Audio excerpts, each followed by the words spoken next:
올해 동계올림픽이 있다 그래요. 동계올림픽이 있어서 이제 올해 연초부터 새롭게 예능 프로그램 하나를 시작을 했는데 예스맨이라는 프로그램을 시작을 했다고 합니다. 보신 분 있을지 모르겠는데 왜 예스맨이냐? 예능하는 스포츠맨, 예스맨. 그래서 우리나라 국가대표 출신의 이 레전드 스포츠 선수들이 나와서 예능을 하는 뭐 그런 프로그램이라 그래요. 근데 뭐 그런 얘기를 하려고 하는 건 아니고, 본래 이 예스맨이라는 뜻이 거절을 못하고 자기 주관이 없어서 이래도 좋다 저래도 좋다 하는 사람을 우리가 예스맨이라고 부르잖아요. 요즘에 어플에 가입을 할 때 스마트폰으로 보통 가입을 많이 하시잖아요. 그때 우리가 전부 다 동의 누르지는 않죠. 잘 봐가지고 필수 항목은 우리가 동의를 하지만 뭐는 빼요. 선택 항목은 동의하시는 분 혹시 계세요? 예스맨입니다. 선택 항목 다 동의하면 어떻게 되는지 아세요? 예배도 못 드려요. 계속 전화가 와가지고 마케팅 전화가 계속 와서 우리가 선택은 이렇게 걸러내고 이렇게 동의 필수만 하죠. 예전에는 컴퓨터로 했습니다. 컴퓨터로 프로그램을 깔거나 어떤 회원가입을 할 때 꼭 그 선택 항목에, 지금은 뭐 이렇게 마케팅이지만 그때 당시에는 툴바라고 있어요. 인터넷 창에 이렇게 자기 회사를 홍보하기 위해서 이렇게 바 하나, 막대기 하나가 이렇게 화면에 올라가거든요. 이 툴바를 그냥 내가 모르고 선택하면은 그냥 설치가 돼버리는 거예요. 그래서 잘 읽어보고 아닌 거는 아니오라고 해야 되는데 그냥 예스맨이라서 귀찮다, 나는 무조건 예 다 좋다 클릭하면 어떻게 되는 줄 아세요? 툴바가 화면보다 더 많아지는 이런 불상사가 생긴다고 합니다. 우리가 보통 교회를 다니면서 많이 듣는 이야기가 우리 주님의 말씀이죠. 서로 사랑하라. 내 이웃을 내 몸과 같이 사랑하라. 우리가 이 말씀을 마음에 새기고 살아가는데, 이 사랑하라는 말씀을 어떤 상황이든 누구든 무조건 용납해라 라는 말로 오해할 때가 있어요. 사랑이라는 것을 무조건 품어주고 무조건 받아들여주고 무조건 포용하는 것. 그러나 오늘 본문을 우리가 잘 읽어야 될 필요가 있는데, 사도 요한의 시대를 한번 가보겠습니다. 이제 100세가 가까운 노인이 되었던 사도 요한, 1세기 말에 초대교회는 이미 이단들의 공격을 받아 아직 꽃이 피기도 전에 크게 흔들리고 있었어요.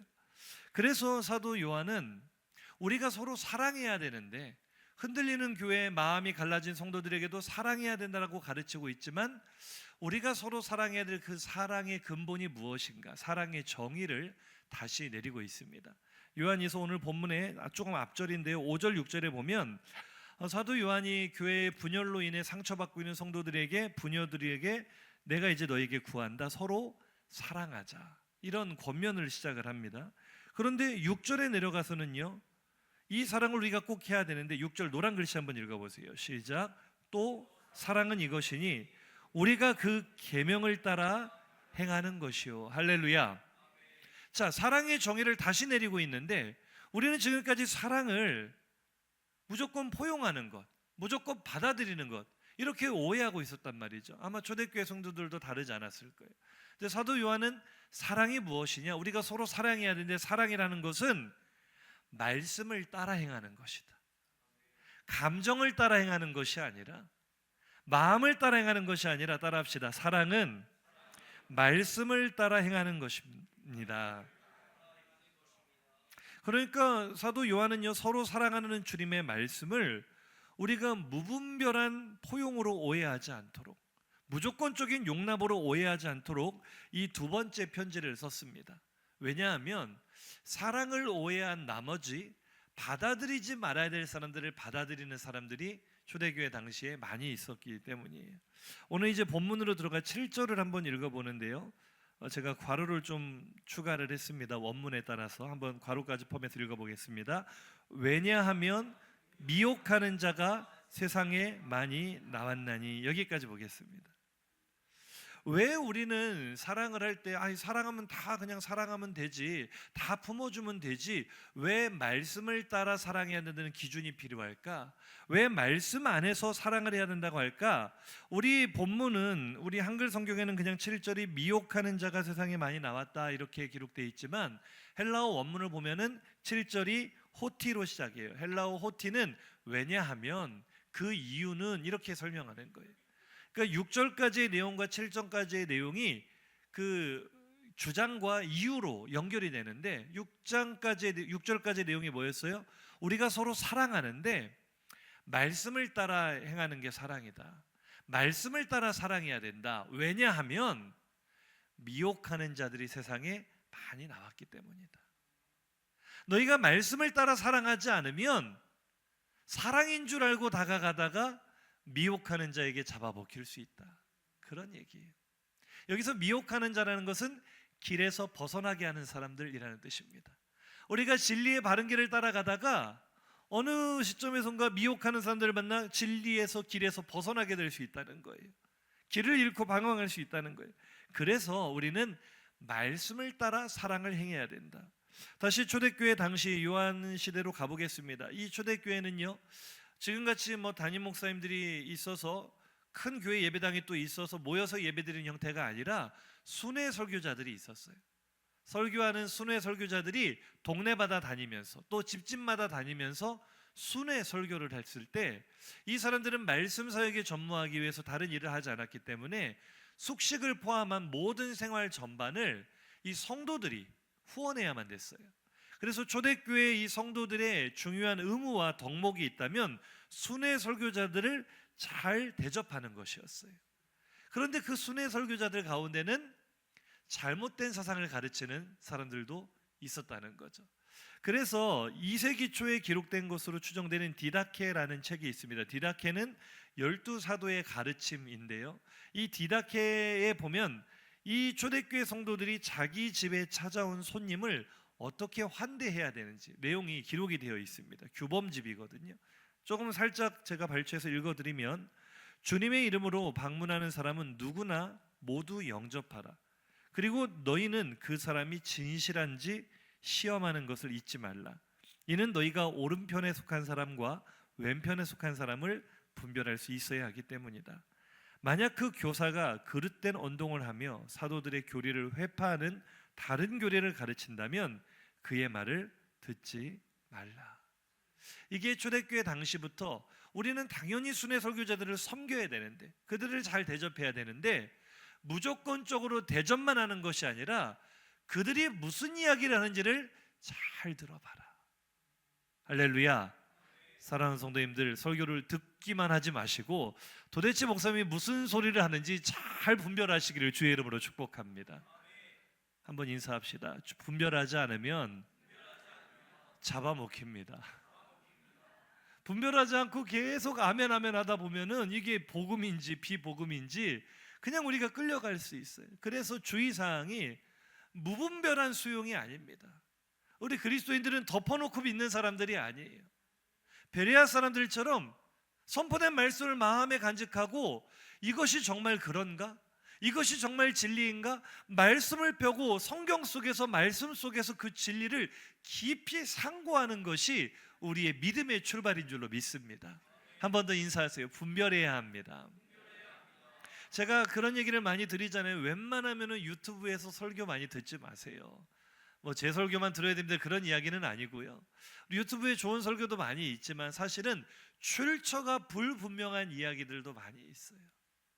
그 교회가 어떤 교회인지 제대로 알지 못하는 교회들도 많고, 목사라고 이름을 붙였다고 해서 다 정상적인 신학 교육을 받아 안전한 이렇게 말씀을 전하는 그런 설교가 아닐 수 있습니다. 우리에겐 분별력이 필요한데, 제가 일단 생각하는 것은 그래요. 우리 교회에서 주일에 선포되는 말씀과 매일 새벽마다 우리가 묵상하는 말씀만으로도 충분한 줄로 믿습니다. 잘 우리가 분별하며 말씀을 사모하기를 주의 이름으로 축복합니다. 우리는 분명히 이웃을 선대해야 되는, 이웃을 사랑해야 되는 그런 사명을 가지고 있지만 모든 사람을 그렇게 대해서는 안 된다는 거예요. 왜냐하면 우리에게 다가오는 사람들 중에서는, 특별히 요즘은 신천지가 얼마나 다양한 방법으로 접근해 옵니까? 우리가 많은 이단 전문가들이 말하지만 접근 자체를 막을 방법이 없어요. 오랜만에 만난 고향 친구, 정말 반갑게 만나서 커피도 한잔하고 밥도 한번 먹을 수 있는 거죠. 근데 그 사람이 신천지에 들어가서 나를 우연히 만난 것처럼 꾸며내서 이렇게 할 거라고 누가 상상을 하겠어요? 누가 그걸 막을 수 있겠어요? 우리는 그 만남을 다 막을 수는 없어요. 말이 나온 김에 잠깐 우리가 복습하고 넘어갑시다. 한번 따라합시다. 신천지가 접근하는 건 막을 수 없지만 끌려가지 않는 방법은 있습니다.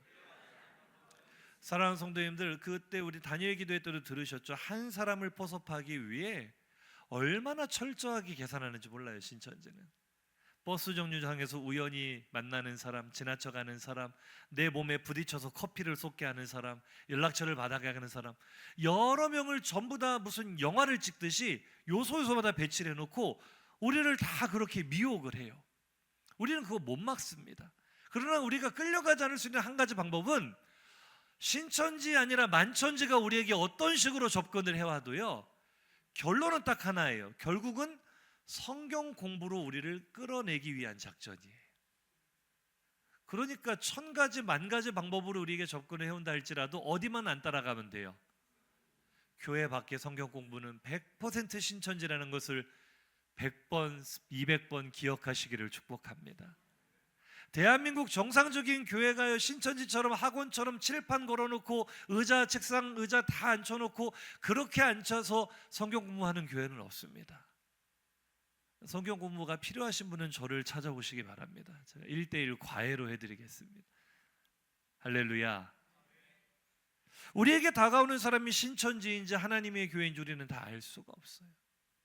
그래서 만남은 소중하지만 만남 가운데 우리의 분별력이 필요한 줄로 믿습니다. 근데 우리나라 사람들은 그런 게 있어요. 좋은 게 좋은 거다. 그런 말 많이 들어보셨죠? 좋은 게 좋은 거다. 이게 무슨 말이에요? 너무 복잡하게 따지지 말고, 너무 날카롭게 그렇게 따지지 말고 그냥 둥글게 웬만한 건 다 덮어놓고 받아들이자. 옆 사람 보고 한 번 더 인사합시다. 큰일 납니다. 좋은 게 아니에요. 눈을 부릅뜨고 우리는 진짜인지 아닌지를 분별해야 됩니다. 우리에게 다가오는 사람이 내 영혼을 사냥하기 위해, 내 영혼을 진리에서 끌어내기 위해 접근한 사람을 좋은 게 좋은 거라고 받아들이고 포용한다면 그것은 영적인 자살 행위예요. 그래서 사도 요한이 우리가 서로 사랑하는 게 마땅하지만 말씀 안에서 사랑해야 된다라고 정의를 다시 내리는 것입니다. 지난주에 말씀드린 것처럼 이 요한의 말년에는 예수의 신성을 인정하지 않는 가현설, 예수님이 이 땅에 오신 것은 실제가 아니라 환상을 본 거다라고 주장하는 이 게린투스를 비롯한 많은 거짓 교사들이 있었어요. 그 사람들이 기독교인들을 계속 미혹했기 때문에 이 요한은 사랑과 진리의 관계를 명확하게 하고 있는데 이렇게 정리해 볼 수 있을 것 같습니다. 한번 따라서 고백해 보시죠. 이웃사랑이 중요하지만 하나님 사랑보다 앞설 수는 없습니다. 주님이 유혹해 주신 사랑이 뭐예요? 하나님을 사랑하는 게 첫 번째입니다. 맞습니까? 하나님을 사랑할 때 내가 진리 안에서 진리를 사랑하고 하나님을 사랑할 때 이웃도 하나님의 사랑으로 사랑할 수 있어요. 그게 진짜 사랑이에요. 그런데 내가 하나님을 사랑하지 않으면 이웃 사랑이라는 명목 아래에 명백히 진리를 떠나 있는 사람을 용납할 수도 있어요. 그건 사랑이 아니에요. 베드로전서 1장 22절, 베드로도 같은 이야기를 했습니다. 읽어보시죠. 너희가 진리를 순종함으로 너희 영혼을 깨끗하게 하여 거짓이 없이 형제를 사랑하기에 이르렀으니 마음으로 뜨겁게 서로 사랑. 아멘. 진짜 형제 사랑이 뭡니까? 진리를 순종함으로 형제 사랑에 이르렀다. 이것은 하나님의 사랑을 알지 못하고 하나님을 사랑하지 않는 사람은 형제를 사랑할 수가 없어요. 우리 인간의 사랑은 너무나 조건적입니다. 너무나 제한적이죠. 너무나 이기적입니다. 그래서 내가 형제를 사랑한다고 해도 한계가 분명해요. 좋을 때는 사랑하다고 조금 관계가 틀어지면 그 사랑이 금방 식어버립니다. 그러나 내가 하나님을 사랑하게 되면 인간의 이해를 뛰어넘는, 우리의 한계를 뛰어넘는 주님의 사랑이 우리를 감싸게 되고, 나에게서 나오는 사랑은 내 힘으로 하는 사랑이 아니라 주님이 주시는 힘으로 사랑하게 되기 때문에 그것이 진정한 이웃사랑이 될 수 있다는 것을 기억하시기 바랍니다. 그래서 이웃을 사랑한 우리의 사랑은 감정이 앞서는 사랑이 아니라 진리를 따라가는 사랑이 되기를 축복합니다. 한번 따라 고백합시다. 진리를 먼저 사랑합시다. 그래서 오늘 두 가지만 점검을 하겠습니다. 나의 사랑은 진리를 따라 행하는 사랑인가? 나는 진리를 사랑하는가? 두 가지만 점검합니다. 첫 번째, 따라합시다. 나는 말씀 안에 거하는가? 내가 진리를 따라 사랑하기 위해 첫 번째 우리가 해야 될 일은 말씀 안에 거한다는, 안에가 포인트가 있는데요. 요한일서 1장 8절, 오늘 보면 8절입니다. 시작. 너희는 스스로 삼가 우리가 일하는 것을 잃지 말고 오직 온전한 상을 받아. 우리가 일한 것, 사도들이 일한 것은 하나님의 말씀을 그대로 전한 것입니다. 예수의 복음을 그대로 전한 것을 어떻게 하라고요? 삼가라. 삼가라라고 번역이 되어 있는데 힐레어 원어를 보니 블레포. 블레포는 보다라는 뜻입니다. 내 눈으로 보다. 그러니 지금 이 말씀의 권면은 무엇입니까? 내가 지금 말씀 안에 있는지를 내 눈으로 보라는 것입니다. 나의 삶이, 나의 말이, 나의 행동이, 나의 생각이 말씀 안에 있는지를 우리는 날마다 눈으로 확인해야 되는 줄로 믿습니다. 고린도서 14장 5절에 보면 너희는 믿음 안에 있는가를 시험해 봐야 된다. 내가 믿음 안에 있는지를 스스로 확증해야 된다고 말하고 있어요. 무슨 얘기입니까? 내가 말씀 안에 살아가고 있다는 것을 내가 확실히 알아야 돼요. 내 생각과 말과 행동이 말씀을 염두에 두고 있는가? 그렇게 확실한 증거가 내 안에 없다. 나는 오늘도 말씀 안에서 살았어 라는 확실한 증거가 없다면, 오늘도 나는 누구를 만날 때, 내가 이 사람과 대화를 할 때, 이 사람과 여러 가지 교제를 할 때 나는 늘 내 마음속에 말씀을 염두에 두고 있었어. 내가 이 상대방에게 유익을 주기 위해 말씀대로 하려고 노력해서, 이런 확실한 증거가 없으면 우리는 언제든지 미혹을 당할 수 있다는 뜻입니다. 그래서 저는 시편 119편 9절에 예전 성경 번역을 참 좋아합니다. 지금 성경은 지킬 것이니다인데 옛날 번역이 참 좋아요. 한번 읽어보시죠. 시작. 청년이 무엇으로 그 행실을 깨끗게 하리이까? 주의 말씀을 따라 삼갈 것이니. 아멘. 똑같이 삼가다라는 의미가 나오죠. 우리의 행실을 깨끗하게 할 수 있는 방법은 우리의 의지나 노력이 아닙니다. 날마다 말씀을 염두에 두고 있는 거예요. 요셉이 어떻게 아무도 보지 않는 곳에서 보디발의 아내가 그를 유혹했을 때 그의 깨끗한 양심을 지켰습니까? 하나님의 말씀을 염두에 두고 있었어요. 하나님의 살아계심을 인식하고 있었어요. 아무도 보지 않는 게 아니라 하나님이 나를 보고 계신다. 하나님의 말씀의 빛으로 내 삶을 비추어 봤을 때 나는 하나님 앞에 이 악을 행할 수 없습니다. 이것이 우리가 행위를 깨끗게 할 수 있는 말씀 안에 거하는 삶인 줄로 믿습니다. 옆 사람을 축복합시다. 그대의 삶을 말씀의 빛으로 살펴보세요. 삼가세요. 그래서 저는 오늘 이 첫 번째 우리가 외친 말씀 안에 거하는가, 이 질문에 답하기 위해 내일부터 우리 모든 성도들 큐티 하시기를 주의 이름으로 축복합니다. 한 번 더 인사합시다. 새벽에도 만납시다. 새벽에도 얼굴 봅시다. 우리 특별히 젊은 세대요. 40대 이하, 50대까지 50대 이하 분들은요, 정말 우리 새벽 깨워야 됩니다. 우리가 지금 기도할 때고 하루를 말씀으로 시작해야 됩니다. 큐티는요, 오늘 아침 하루 첫 시간을 하나님의 말씀으로 내 삶을 비추어 보겠다는 삶의 결단이에요. 오늘 내게 주신 말씀을 따라 내가 살아가겠습니다. 그렇게 하루를 시작하지 않으면서 우리가 어떻게 미혹당하지 않을 수 있겠어요? 어떻게 말씀 안에 행할 수가 있겠어요? 큐티를 해도 쉽지 않아요. 저는 날마다 큐티를 하거든요. 쉽지 않아요.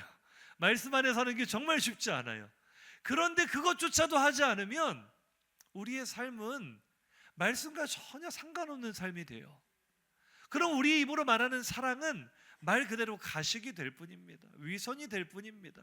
내 안에 하나님의 말씀이 없고 진리가 없고 하나님의 사랑이 없는데 어떻게 이웃을 향한 사랑이 나올 수 있겠어요?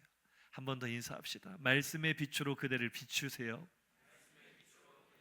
큐티합시다. 새벽을 깨웁시다.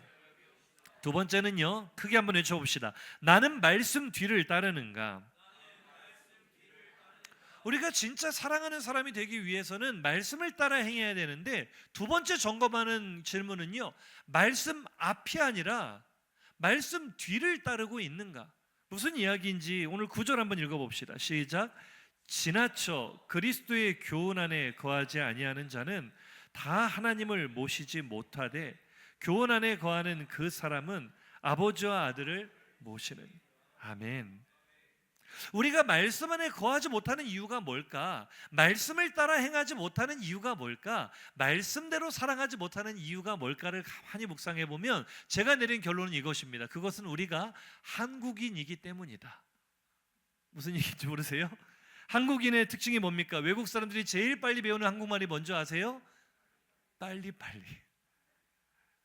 국제 전화를 할 때 국제 그 모든 그 숫자 코드가 있어요. 나라를 표현하는 코드. 대한민국은 82입니다. 얼마나 빨리빨리를 좋아하는 민족인지. 82. 저는요, 운전을 할 때 아내가 옆에서 자꾸 물어봐요. 여보, 뭐 급한 일 있어?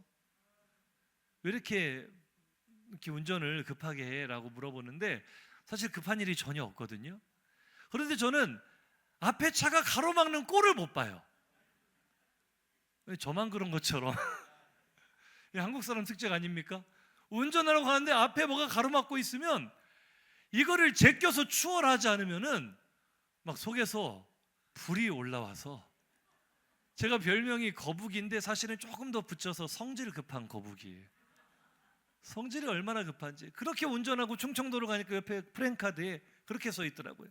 그렇게 급하면 어제 출발하지 그래슈 써 있더라고요. 한국 사람은요, 추월을 해야 돼요. 문제는 우리가 말씀을 추월하는 게 문제예요. 앞서가는 차는 추월해도 되지만 하나님 말씀을 추월하면 안 돼요. 오늘 9절 말씀이 그 지나쳐 프로하고라는 단어를 썼는데 앞서가다라는 뜻이에요. 추월하다라는 뜻이에요. 어떤 사람들이 하나님의 말씀을 지나쳐 간다면, 하나님의 말씀을 추월해 간다면 그것이 바로 적그리스도다. 하나님 안에 거하지 못하고 하나님의 교훈을 안에 모시지 못하고 하나님을 모시지 못하고 살아가는 이단이다. 생각해 보세요. 본문이 기록되던 당시 케린투스가 그랬고 오늘날 이만희가 그렇습니다. 성경 어디에도 예수께서 육체로 오심이 진짜가 아니라 가짜다, 환상이다 말하는 성경은 한 절도 없어요. 케린투스가 성경을 앞서갔죠. 성경에 말하지 않는 것들을 주장했죠. 그래서 그가 적그리스도고 이단인 것입니다. 이해가 되시면 아멘. 성경 어디에도 보혜사 성령이 다시 육신을 입고 재림한다는 구절은 단 한 구절도 없습니다. 맞습니까? 이만희가 성경을 앞서갔죠. 성경을 앞질러서 너무 제멋대로 가는 거예요. 그게 곧 이단입니다. 그게 적그리스도입니다. 인정하시면 아멘 하시기 바랍니다. 혹시 이 자리에 신천지에서 오신 분이 계시다면 성경을 똑똑히 보시기 바랍니다. 어디에 보혜사가 육신을 입고 온다고? 보혜사라는 뜻 자체가 안 되는 거예요. 보혜사는 우리를 도우시는 분이에요. 우리를 도우시기 위해서는 보혜사가 시간과 공간의 제약을 받는 육신으로 올 수가 없는 거예요. 그래서 예수께서 내가 가야 너희에게 유익이다.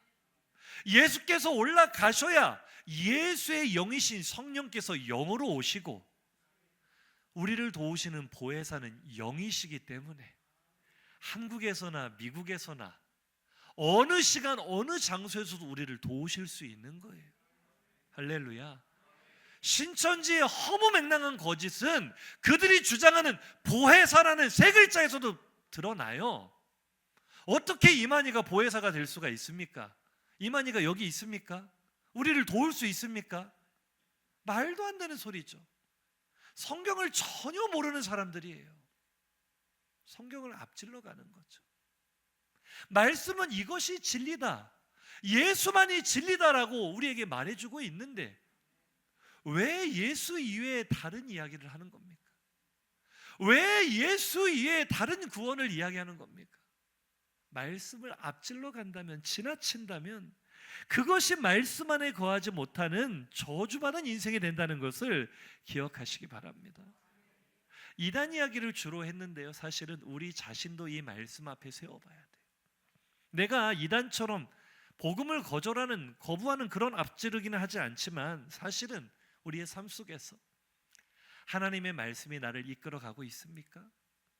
내가 하나님 말씀을 추월해서 내 생각이나 내 판단이나 내 경험이나 내 감정이 앞질러 갈 때가 많지 않습니까? 말씀을 지나쳐서 말씀을 앞질러서 내 자신이 주인이 되어 살아가고 있다면 그런 사람이 아무리 이웃사랑을 외쳐봤자, 아무리 이웃사랑을 실천해봤자 그것은 위선입니다. 우리는 사랑할 수 있는 능력도 없어요. 우리는 철저하게 무능한 죄인, 칼빈이 말한 대로 전적으로 타락한 죄인이기에 선을 행할 능력 자체가 없습니다. 그럼에도 불구하고 우리가 선을 행할 수 있는 것은 우리 안에 하나님의 말씀이 거하시고 우리 안에 계시는 성령께서 우리에게 선한 능력을 주시기 때문에 우리는 하나님이 주시는 힘으로 선을 행하는 것이지, 우리가 도덕적이고 우리가 인격적으로 훌륭하기 때문에 선을 행하는 것이 아니라는 것을 기억하시기 바랍니다. 한번 인사하시죠. 진정한 사랑은 진리 안에서만 가능합니다. 아멘이십니까? 그래서 우리가 정말 잘 생각해야 될 것이요, 화합이라는 이름으로 모든 종교를 통합하겠다, 나아가서 포용이라는 이름으로 구원의 또 다른 길을 제시하는 종교 다원주의, 교회 안에도 그런 주장을 하는 분들이 있어요. 산의 정상에 올라가는 길은 여러 갈래가 있는 것처럼 예수만 믿어야 구원에 이르는 것이 아니라 불교든 이슬람교든 각각의 종교가 말하는 진리를 따라 선을 행하고 살다 보면 구원이라는 꼭대기에서 만나지 않겠느냐? 듣기에는 참 좋은 말 같죠? 아니에요. 절대 아니에요. 우리는 물론 타 종교를 존중할 수 있습니다. 저는 기독교인들이 정말 무식하게 불교의 절에 가서 땅박질을 하고 기도를, 통성 기도를 하고, 그거는 무례함입니다. 무식함이에요. 그들이 우리가 가진 진리를 갖지 못했을지라도 우리는 그들을 존중해야 됩니다. 그들도 하나님이 지으신 하나님의 형상입니다. 무례한 기독교가 되지 마세요. 천박한 기독교가 되지 마세요. 존중하세요. 그러나 우리가 그들을 존중하는 것과 별개로 진리에 있어서는 타협이 없습니다. 세상이 뒤집어지고 하늘이 두 쪽이 나도 구원은 예수 그리스도뿐입니다. 시간이 아무리 흘러도 이건 바뀌지 않는 진리예요. 사람들은 기독교를 향해 편협하다고 말합니다. 그런데 그 말이 무슨 말인지 아세요? 기독교가 진리라는 방증입니다. 생각해 보세요. 진리는 원래 편협해요. 진리는 뭡니까? 확실한 것이 진리 아닙니까? 변할 여지가 없는 것이 진리 아닙니까? 해는 동쪽에서 떠서 서쪽으로 집니다. 맞지요? 여기에 다른 의견이 있을 수 있나요? 남쪽에서 가끔 뜹니까? 진리는 원래 편협해요. 진리는 타협할 수가 없는 진리 그 자체예요. 우리가 가진 복음은 진리입니다. 타협할 수 없는 진리인 줄로 믿습니다. 그래서 좋은 게 좋은 것이라는 식으로 대충 덮어놓고 둥글게 살자는 주장은 겉보기에는 포용력이 넓고 젠틀하게 보이지만요, 그 속은 비겁한 것입니다. 무책임한 것입니다. 성경뿐 아니라 공자도 그것을 비판을 했어요.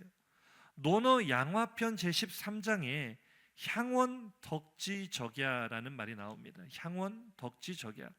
향원은 덕의 적이다라는 뜻이에요. 향원은 동네에서 성격 좋고 둥글게 사는 사람을 비유한다고 할 수 있습니다. 겉으로는 도덕적인 척하지만 실제로는 옳고 그름을 따지지 않는 사람, 주변 사람들과 적당히 잘 지내려는 사람, 공자는 바로 그런 사람을 가리켜 원칙 없는 타협은 도덕성을 해치는 적이다라고 말한 거예요. 우리는 말씀을 지나쳐 살아가면서 얼마나 많은 세속적 가치와 타협하고 있습니까? 그렇다면 내가 바로 진리를 가리는 적이 될 수 있는 것입니다.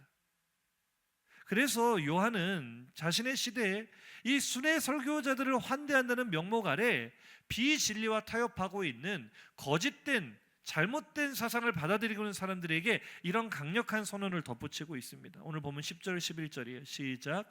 누구든지 이 교훈을 가지지 않고 너희에게 나아가거든 그를 집에 들이지도 말고 인사도 하지 말라. 그에게 인사하는 자는 그 악한 일에 참여하는 자입니다. 아멘. 이단에 속한 자, 진리를 왜곡하는 자와는 인사도 하지 말아라.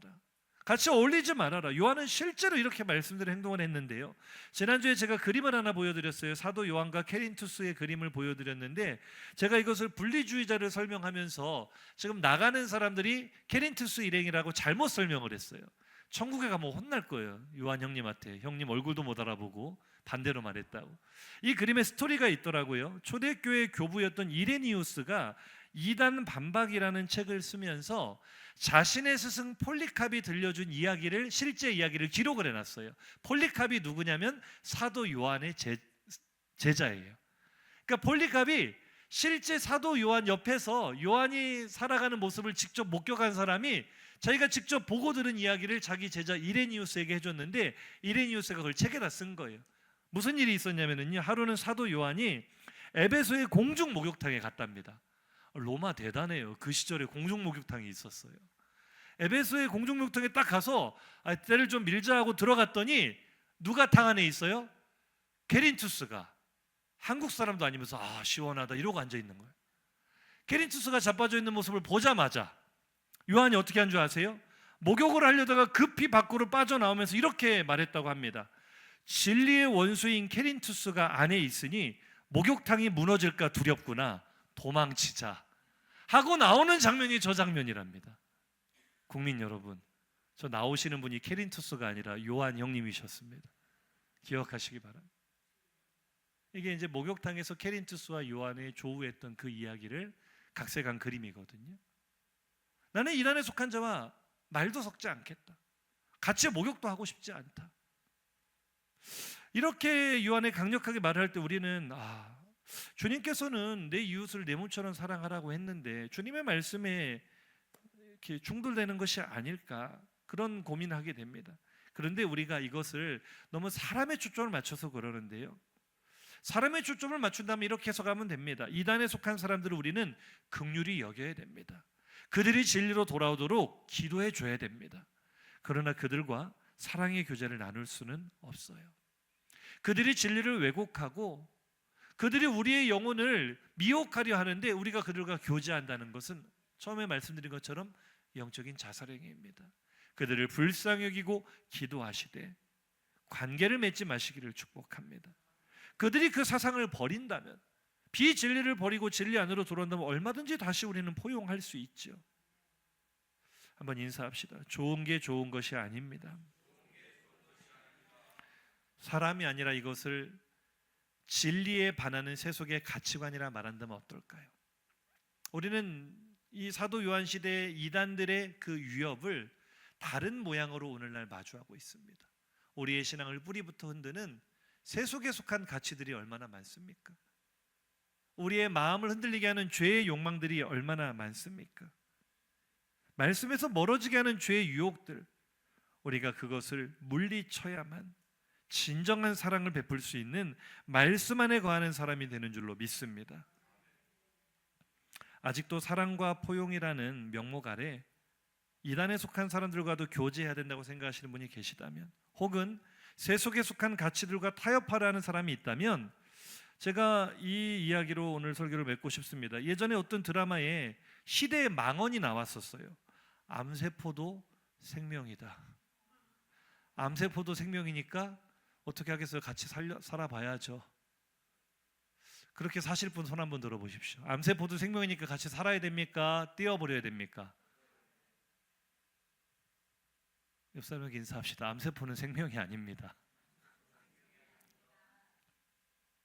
우리가 말씀 안에 거한다는 것은 죄의 유혹과 타협하지 않는 것입니다. 우리가 진정한 사랑을 하기 위해서는 괜찮아 무조건 포용하는 것이 아니라 진리에서 멀어져 가는 성도를 권면하고 사랑으로 끌어오는 것입니다. 사랑과 포용이라고 무조건 덮어놓고 좋은 게 좋은 것이다, 아닙니다. 좋은 게 좋은 것이 아니라 진리 안에 속한 것이 좋은 것인 줄로 믿습니다. 말씀을 줄여 마치겠습니다. 예수 그리스도의 십자가를 생각해 보세요. 십자가는 죄와 타협하지 않으시는 하나님의 사랑이었습니다. 하나님이 죄와 적당히 타협하셨다면 예수께서 십자가에 죽으실 이유가 없어요. 예수의 십자가를 바라볼 때 내가 그동안 너무나 많은 것들을 타협하고 허용했던 것이 아닌가, 세속의 가치들을, 진리에서 멀어진 생각들을, 내 욕심을 앞세우는 생각들을 말씀을 지나쳐서 우리가 타협하고 허용했던 그 암세포들을 떼어버리며 다시 진리의 하나님 말씀으로 돌아가는 우리 성도들 되시기를, 그런 한 주가 되시기를 주의 이름으로 축복합니다.